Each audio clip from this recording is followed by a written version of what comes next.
Narrativas compartilhadas, continuando a ouvir o Mário Luiz Mascarenhas, que agora vai falar um pouco dele, competindo, logicamente, trabalhando em Oráculo no Festival de Teatro, competindo com o grupo do Zé Henrique de Paula, que estava apresentando o Oráculo, mas também como um espectador de Esperando Godot. Então, fala um pouquinho da experiência, Mário. Na verdade, professor, assim, essa época do festival eram 3, 4 grupos, né? Desde lá de Morte e Vida Severina, depois no primeiro colegial, no segundo, no terceiro, com as peças. E é óbvio que tinha, né, a gente como jovem, tinha aquela coisa de, não é bem uma rivalidade, mas é aquela coisa de um querer fazer competição e querer fazer melhor que o outro. Talvez por isso que a gente fez o Morte e Vida Severina. A gente queria fazer alguma coisa melhor, mas não ia dar, então por isso que a gente resolveu escrever uma coisa mais simples, e aí sim, para tentar melhorar um pouco, fizemos o Oráculo. Mas quando a gente fez o Oráculo, eram 4, 5 peças, e quem foi para a final? Esperando Godot e Oráculo. Uma coisa muito mais simples, uma comédia, e teve todo aquele fato, né, que a gente comentou do Jair Salim, que a gente, né, agradece, né, hoje. A gente sabe que ele está aí. Aliás, ele deve estar aqui com certeza nos vendo, não tenho dúvida disso. Mas o Esperando Godot, professor, eu acho que o festival do Getúlio teve um divisor de águas, né? Acho que começou com Morte e Vida Severina, que realmente foi uma coisa bem legal, mas o Esperando Godot do Zezinho é uma coisa surreal para a época, né? Jovens como a gente, sem muita experiência, e fazer aquela peça que eles fizeram. Não tinha como competir com eles, não era nem uma competição, era uma coisa assim, a maquiagem, o texto, a Mônica, né? Eu lembro da Mônica, né? Eu lembro do Zezinho, eu lembro de um monte de gente, mas a Mônica, gente, né? Assim, é uma coisa que a gente, eu vendo a memória, vem a memória, a fisionomia que ela fazia, né? O cenário que eles fizeram, uma coisa assim que não tinha como a gente, né, fazer a competição. Claro que a gente foi, lógico, ficamos em segundo lugar, mas a gente teve, na verdade, a gente assistiu Esperando Godot, né, no dia do festival. Eu estava na plateia assistindo o Esperando Godot, e depois era o Oráculo. Então assim, a gente entrou fazer o Oráculo desprendido de qualquer coisa, porque a gente sabia que a gente não ia ganhar. Porque não tinha como ganhar deles. Porque era uma coisa assim, né? Uma coisa, como a gente brinca hoje, fora da casinha, né? Claro que a gente queria, né?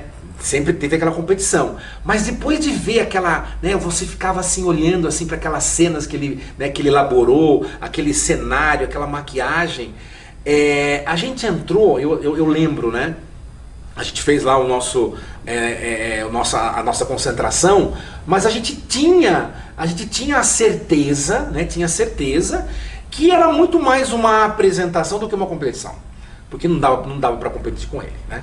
E aí acho que por isso que hoje, né, como a gente até estava conversando aqui, ele tem aí mais de 90 peças, né? Acabou de ganhar o Bibi Ferreira, que é o prêmio mais esperado, né, de todos os de todas as pessoas que fazem direção de teatro. Ele e a Fernanda, né, que, né, forma aí um par quase que perfeito, né, ela na questão musical e ele na direção.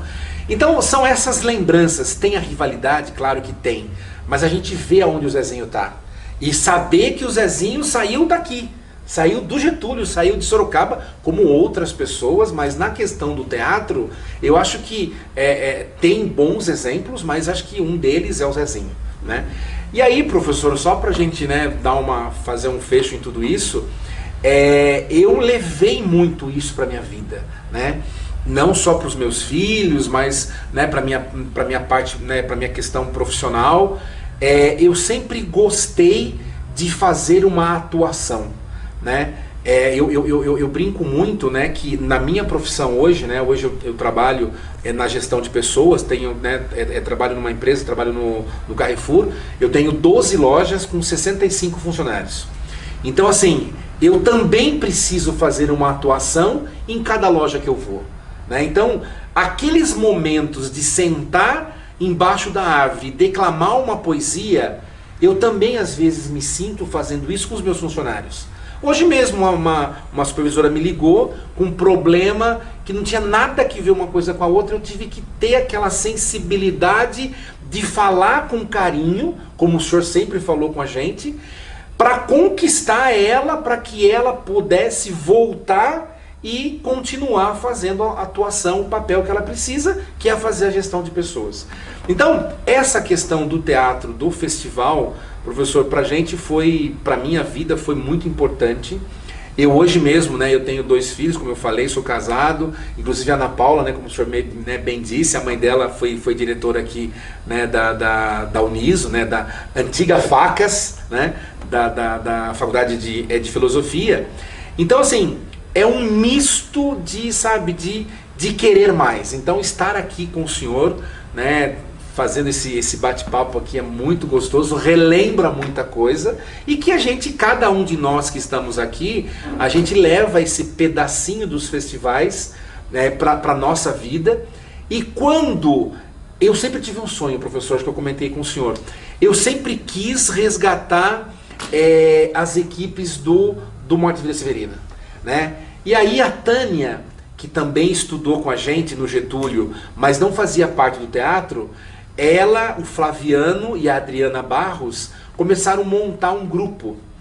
E foi através deste grupo de WhatsApp que eu criei coragem. Eu falei, não, se eles criaram, eu também vou criar. E eu comecei a resgatar algumas pessoas do teatro, da época do Morte e Vida Severina, que era assim um desejo de rever aquelas pessoas. Então Elvia, a Eriane, José Júlio, Manuel, Adriana, enfim, tem tantas pessoas, o Grilo, o Marcos Grilo,